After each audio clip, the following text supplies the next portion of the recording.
now we will see what is taxonomy. So taxonomy is actually the all organism classified into different taxa. Taxa means categories. So all organisms classified into different taxa based on their characteristics. तो इसका मतलब ये है कि जितनी भी species थी या ऑर्गेनिज्म थे, सबको जब हमने डिवाइड किया कैटेगरी वाइज, उनका टैक्सा बनाया, तो इस प्रोसेस को या फिर ये जो क्लासिफिकेशन का प्रोसेस एक्चुअली हमने कैटेगरी बना के किया क्या है, उनको क्लासिफाई किया है। और क्लासिफिकेशन के इस प्रोसेस को हम क्या बोलेंगे, taxonomy. Taxonomy is actually the process of classification of all organisms based on their categories और based on their characteristics. Okay, तो जब साइंटिस्ट ने क्लासिफिकेशन कर ली और सारे चीज़ों को जब उन्होंने टैक्सोनॉमिक ग्रुप्स बना दिया, तब एक नई प्रॉब्लम स्टार्ट हुई कि हम चीज़ों को डिवाइड तो कर रहे हैं, जैसे कि हम बोल रहे हैं कुत्ता कुत्ता है, बिल्ली बिल्ली है, या फिर papaya is different fruit, mango is different fruit. तो जब हम चीज़ों को डिवाइड कर रहे थे तो किसी बेसिस पे डिवाइड कर रहे होंगे कि अगर मैंगो है तो वो मैंगो क्यों है, क्योंकि वो पीला होता है। कोई फल हरा हो सकता है, कोई फल लाल हो सकता है। उसके लिए हमने कुछ चीज़ों को बेसिस बनाया, जिसके बेसिस पर हम टैक्सोनॉमी करते हैं। और उस प्रोसेस को हम क्या बोलते हैं, बेसिस ऑफ टैक्सोनॉमी।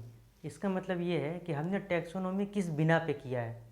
जैसे अगर दो चीज़ों को हम अलग अलग बता रहे हैं तो किस बिना पे अलग बता रहे हैं। दो पैर पे चलने वाला जानवर एक कैटेगरी में हमने बनाया, और कुछ जानवर जो चार पैरों पे चलते हैं, तो इस तरह से हमने अलग किया। तो ये एक बेसिस है।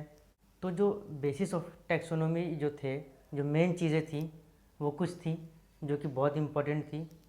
उनमें से एक तो एक्सटर्नल फीचर है कि कोई भी ऑर्गेनिज्म है, उसको अगर हम मॉर्फोलॉजिकली देखें तो कैसा दिखेगा। एक बैक्टीरिया को माइक्रोस्कोप में देखेंगे तो वो कैसा दिखेगा, एक इंसान कैसा दिखता है, एक कोई फ्लावर कैसा दिखता है, एक गोट कैसी दिखती है।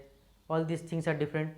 तो वो एक्सटर्नल फीचर हो गए जो हमें खुली आंखों से दिख रहा है, या जो हम देख रहे हैं कि ये जानवर कैसा दिखता है, इसके क्या क्या फ़ीचर हैं, ऐसे बाहर से देख लें। उसके बाद होते हैं इंटरनल फीचर, कि बॉडी के अंदर क्या मॉर्फोलॉजी है, क्या एनाटॉमी है, अंदर क्या क्या प्रोसेस हो रहा है, उनके ऑर्गन कितने बड़े हैं, उनके ऑर्गन सिस्टम कैसे हैं। जो इंटरनल चीज़ें हैं वो था इंटरनल। उसके बाद हम आते हैं स्ट्रक्चर ऑफ सेल। जब हम टैक्सोनॉमी कर रहे थे और जब हम चीज़ों को कैटेगरी में बांट रहे थे, जैसे कि हमने बैक्टीरिया को रखा एक कैटेगरी में, उसके बाद बैक्टीरिया को भी डिवाइड किया, ग्राम पॉजिटिव है, ग्राम नेगेटिव है। ये तब आप तो आगे MBBS में पढ़ेंगे, ये बहुत सारी चीज़ें होती हैं ऐसी। तो जब हमने डिवाइड किया, यहाँ तक कि एक इंसान को जब हमने अलग किया, तो कि उसको भी हमने सेल के बेसिस पे ही अलग किया है। एक क्राइटेरिया हमारा सेल भी था, जिसमें हम क्या जानते हैं, स्ट्रक्चर ऑफ सेल। जैसे कि प्लांट्स और ह्यूमन क्यों अलग हैं, क्योंकि इनके अलग होने की जो वजह है बहुत सारे, उनमें से एक वजह एक उनका सेल भी है। क्योंकि प्लांट सेल अलग होता है और एनिमल सेल अलग होता है। उनके सेल में सेल वॉल होते हैं, जो कि कैल्शियम डिपोजिशन होती है बहुत ज़्यादा वहाँ पर, और एनिमल सेल अलग होते हैं, इसमें सेल वॉल नहीं होता है। उसके बाद जो नेक्स्ट हमारा बेसिस था, जिसके ऊपर हम टैक्सोनॉमी करते हैं, वो था डेवलपमेंट प्रोसेस। कोई भी ऑर्गेनिज्म किस तरह एक जायगोट से एक बड़ा ऑर्गेनिज्म बनता है या एक छोटा ऑर्गेनिज्म बनता है, या जो कुछ भी बनता है, ये जो प्रोसेस पूरी होती है, ये डेवलपमेंट प्रोसेस होती है। और ज़रूरी नहीं है कि हर जो ऑर्गेनिज्म है वो एक तरह से ही बड़ा होता हो। जैसे एक ह्यूमन है, ह्यूमन का बच्चा जब पैदा होता है, तो एक बेबी पैदा होता है, वो धीरे धीरे बढ़ता है। तो पहले वो बहुत छोटा होता है, फिर वो जुवेनाइल फेज़ में आता है, फिर रिप्रोडक्टिव फेज़ में आता है, फिर सेनेसेंट फेज़ में आता है, ओल्ड एज में आता है। तो ऐसे चलता रहता है, तो हमें पता नहीं चलता है, क्योंकि वो बहुत सिमिलर तरीके से ग्रो कर रहा है। लेकिन कुछ जानवर ऐसे भी हैं जिनमें बहुत सारे चेंज होते हैं, मेटाजेनेसिस होती है, मेटामॉर्फोसिस होती है। उनके पहले लार्वा होते हैं, लार्वा से फिर वो ऑर्गेनिज्म बनता है। जैसे आप एग्जांपल इसका बहुत अच्छा आप देख सकते हैं, फ्रॉग। आप अपनी खुली आंखों से देख भी सकते हैं। अगर आपके घर के आसपास कहीं तालाब या झील है, तो वहाँ फ्रॉग के अंडे होते हैं। तो स्टार्टिंग में वो एक लार्वा होता है, तो बहुत दिनों तक वो लार्वा रहता है। उसके बाद उसकी स्टेज चेंज होती है, तब जाके वो फ्रॉग बनता है। ऐसा ही एक दूसरा एग्जांपल और भी है, जैसे कि कॉकरोच। कॉकरोच में भी बहुत सारे स्टेजेस में उनकी बॉडी में चेंज होती है। वो डायरेक्ट कॉकरोच नहीं बनता है, पहले कुछ और बनता है, फिर कुछ और बनता है, कुछ और बनता है, ऐसे बहुत सारे प्रोसेस होते हैं, तब जाके वो एक कॉकरोच बनता है पूरा। तो इस चीज़ को हम बोलते हैं डेवलपमेंट प्रोसेस। और जो डेवलपमेंट प्रोसेस हम कंसीडर करते हैं, ये एक बेसिस ऑफ टैक्सोनॉमी है। उसके बाद जो हमारा नेक्स्ट बेसिस ऑफ टैक्सोनॉमी है वो है इकोलॉजिकल इन्फॉर्मेशन। इकोलॉजिकल इन्फॉर्मेशन का मतलब ये है कि वो ऑर्गेनिज्म जो भी है उसका हैबिटेट क्या है, वो कहाँ रहता है, पानी के अंदर रहता है या लैंड पे रहता है या एम्फीबियन है, दोनों पे रहता है। ये तो एक बहुत ब्रॉड वर्ड है इकोलॉजिक। ये बहुत, इसको अगर हम स्पेसिफाई करें तो ये बहुत स्पेसिफाई हो सकता है, बहुत करीब से जाना जा सकता है, देखा जा सकता है। जैसे एक ह्यूमन बीइंग है, तो अगर हम ब्रॉडली कहें तो वो लैंड पे रहते हैं, ह्यूमन बीइंग्स, इंसान ज़मीन पर रहते हैं, धरती पर रहते हैं। लेकिन अगर हम बहुत स्पेसिफिक करके देखें कि उनका हैबिटेट क्या है, तो एक होम्स है, क्योंकि सारे ह्यूमन बीइंग ऑलमोस्ट सभी सब होम्स में रहते हैं, अपने अपने घर में रहते हैं। तो ये चीज़ इम्पॉर्टेंट होती है कि जो भी ऑर्गेनिज्म है उसका हैबिटेट क्या है। तो ये भी एक बेसिस है टैक्सोनॉमी का। और इसमें सिर्फ हैबिटेट नहीं होता है, इसमें उनके और भी बिहेवियर होते हैं। इकोलॉजिकल इन्फॉर्मेशन में बहुत सारी चीज़ें होती हैं, जैसे कि वो खाते क्या हैं, उनका फूड चेन क्या है, और वो सांस में क्या लेते हैं। जैसे कि ज़रूरी नहीं है कि हर ऑर्गेनिज्म ऑक्सीजन लेता हो और कार्बन डाइऑक्साइड छोड़ता हो। इसका सबसे अच्छा एग्जांपल है प्लांट। प्लांट तो ऑक्सीजन इनहेल नहीं करते हैं, वो उल्टा ऑक्सीजन छोड़ते हैं, और ह्यूमन मिक्स ऑक्सीजन लेते हैं। So this is also an ecological information about an organism, और इसको हम कंसीडर करते हैं बेसिस ऑफ टैक्सोनॉमी। और इकोलॉजिकल इन्फॉर्मेशन में और भी बहुत सारी चीज़ें होती हैं, तो हमें अभी इतनी डिटेल पे पढ़ना नहीं है, आपके लिए जितना काफ़ी है उतना मैंने आपको बता दिया। अब हम एक चीज़ देखते हैं। अब तक तो हमने देखा कि नॉर्मल जो टैक्सोनॉमी है वो क्या है। तो जब हम टैक्सोनॉमी करते हैं तो डिफरेंट कैटेगरीज बनाते हैं, उनका ग्रुप बनाते हैं, हर एक ग्रुप एक टैक्सा है, हर एक कैटेगरी एक टैक्सा है, और जो पूरा प्रोसेस है इसको हम कहते हैं टैक्सोनॉमी। लेकिन कुछ दिनों के बाद क्या हुआ कि साइंटिस्ट ने नोटिस किया कि ये इतने सारे जो सिस्टम हैं ये पुराने हो रहे हैं, क्योंकि अब जो सिस्टम था, जो चीज़ें थी, सब मॉडर्न हो गई थी, टेक्नोलॉजी बहुत एडवांस हो गई थी। पहले बहुत सारे माइक्रो ऑर्गेनिज्म माइक्रोस्कोप के नहीं होने की वजह से नहीं देखे जा सकते थे, लेकिन बाद में वो भी देखे जाने लगे। और साइंटिस्ट ने डीएनए और आरएनए पे बहुत अच्छा रिसर्च किया, जिसकी वजह से हमें बहुत सारी रिलेशनशिप पता चले कि ह्यूमन के एंसेस्टर क्या है, प्लांट के एंसेस्टर क्या है। तो इन्होंने एक एवोल्यूशनरी रिलेशनशिप बनाया। तो जब नॉर्मल टैक्सोनॉमी में हम इवोल्यूशनरी रिलेशनशिप को ऐड कर दें तो उसको हम बोलते हैं सिस्टेमैटिक। सो सिस्टेमैटिक्स का मीनिंग ये है कि systematics is a type of taxonomy. ये भी टैक्सोनॉमी है in which we include evolutionary relationship also.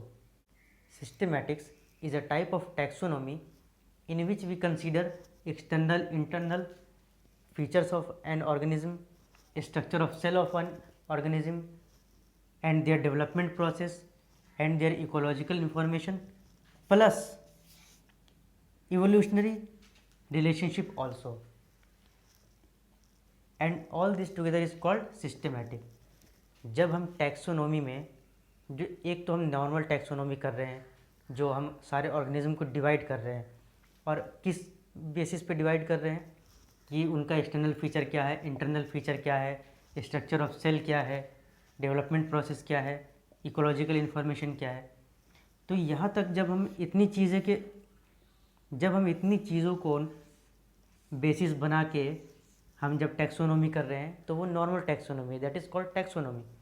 लेकिन जब हमने इतनी चीज़ों को अपना बेसिस बनाया, इनके बिना पे हमने टैक्सोनॉमी किया, क्राइटेरिया बनाया, कैटेगरी बनाया, और साथ साथ में जब हमने इस चीज़ को भी अपने कैटेगरी बनाने में इन्वॉल्व कर लिया कि जब हम चीज़ों को बांटेंगे तो उनके बांटने में हम उनका इवोल्यूशनरी रिलेशनशिप भी देखेंगे कि जिसका जिससे कोई रिलेशनशिप है इवोल्यूशन के प्रोसेस में, तो उसको हम सेम कैटेगरी में रखें। तो जब इवोल्यूशनरी रिलेशनशिप को भी हमने ऐड कर दिया तब उस टैक्सोनॉमी को बोलेंगे systematics. So systematics is also a kind of taxonomy in which in addition to all the basis of taxonomy we also consider evolutionary relationship between the organism। एक साइंटिस्ट थे जिन्होंने एक बुक लिखी, असल में उस बुक को हम बुक नहीं पब्लिकेशन कहते हैं, जिसका नाम था Systema Naturae. This is called Systema Naturae. और ये जो पब्लिकेशन थी इसके ऑथर थे कैरोलस लिनियस। इन्होंने ही ये किताब लिखी थी सिस्टेमा नेचरा। ये बहुत इम्पोर्टेंट बुक है और ये अक्सर सवाल पूछा जाता है। सबसे पहले जब बहुत पुराने लोगों ने टैक्सोनॉमी स्टार्ट किया था, चीज़ों को बांटना शुरू किया था कि ये चीज़, इसको हम ये कहेंगे, इसको हम ये कहेंगे, तो उस टाइम जब लोग डिवाइड करते थे तो चीज़ों को अपनी ज़रूरत के हिसाब से डिवाइड करते थे, अपनी यूजेस के हिसाब से डिवाइड करते थे। So in old age people use to categorize things on the basis of their uses. और वो जो यूजेस थे वो बेसिकली 3 चीज़ होते थे, फूड, शेल्टर एंड क्लॉथिंग। रोटी, कपड़ा और मकान। इसीलिए हम भी कहते हैं, आज के ज़माने में भी लोग कहते हैं कि जो सबसे इम्पोर्टेंट चीज़ है वो क्या है, रोटी, कपड़ा और मकान। ये सिस्टेमेटिक्स जो वर्ड है ये एक लैटिन वर्ड से डिराइव हुआ है जिसको हम बोलते हैं सिस्टेमा। सिस्टेमा ये एक लैटिन वर्ड है और इससे ही बनाया गया है ये word systematics. Systema is a Latin word. There is one more thing which we need to know and that is processes of taxonomy. जो हम टैक्सोनॉमी करते हैं तो इसके कुछ प्रोसेस होते हैं, उस प्रोसेस के हिसाब से ही हम टैक्सोनॉमी करते हैं। तो वो प्रोसेस क्या होते हैं?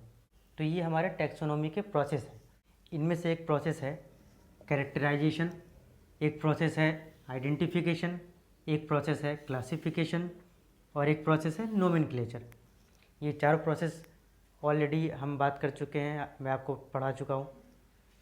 कैरेक्टराइजेशन होता है जो किसी भी ऑर्गेनिज्म का हम कैरेक्टर देखते हैं, उसको डिफ़ाइन करते हैं कि ये क्या है। आइडेंटिफिकेशन होता है कि उनको पहचानना होता है। और क्लासिफिकेशन होता है जो उनको हम डिवाइड करते हैं, जब हमने उनको उनका कैरेक्टर निकाल लिया कि उनके क्या क्या फ़ीचर हैं, और जब हमने पहचान लिया कि ये तो ये फ़लाना है, ये क्या है, उसके बाद हम उसको, जब हम सब कुछ उसके बारे में जान गए, तब हम उसको क्लासीफाई करते हैं कि अच्छा ये तो डॉग है, अच्छा ये तो बियर है, अच्छा ये प्लांट है इस टाइप का। तो तब हम करते हैं क्लासिफिकेशन। और जब हमने क्लासिफिकेशन भी कर लिया, हमको सब कुछ पता चल गया, हमने उसको एक कैटेगरी भी दे दी, तब हम उसको क्या देते हैं, एक नाम देते हैं, नोमेनक्लेचर, जो हमने पढ़ा था। जो और नाम कैसे देते हैं, बाइनोमियल नोमेनक्लेचर। जो 2 वर्ड्स वाले नाम होते हैं वो मैं ऑलरेडी आपको डिफ़ाइन कर चुका हूँ। और ये सारे प्रोसेस भी आप पीछे की वीडियो देखें, ये सारे प्रोसेस पीछे की वीडियो में ऑलरेडी डिफ़ाइन किए हुए हैं। आप नोटिस कर लें कि कहाँ पे क्या डिफ़ाइन किया गया है और आप उस हिसाब से देख लें जो भी आपको ज़रूरत है। All this things are already defined by me. और अगर आपको ये वीडियो अच्छी लग रही है, ये सीरीज़ अच्छी लग रही है, आपको लगता है कि आप इससे अच्छी पढ़ाई कर सकते हैं, तो आप लाइक करें, सब्सक्राइब करें और शेयर भी करें।